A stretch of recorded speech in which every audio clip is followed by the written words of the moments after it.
Today we have a question from London. Tomo wants to know, you mentioned that site speed is a factor in ranking. On some pages, our site uses complex queries to return the user's request, giving a slow page time.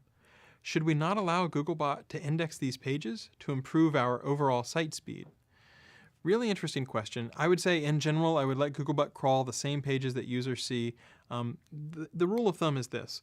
Only something like 1 out of 100 searches are affected by our page speed mechanism that says things that are too slow rank lower. And if it's 1 out of 100 searches, that's 1 out of roughly 1,000 websites.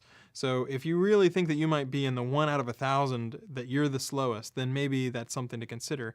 But in general, most of the time, as long as your browser isn't timing out, as long as it's not starting to be flaky, you should be in relatively good shape. You might, however, think about the user experience. If users have to wait 8, 9, 10, 20 seconds in order to get a page back, a lot of people don't stick around that long.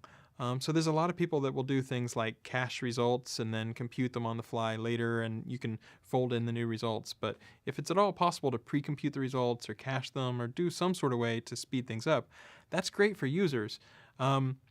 Typically, as long as there is just a few number of pages that are very slow, or if the site overall is fast, it's not the kind of thing that you need to worry about.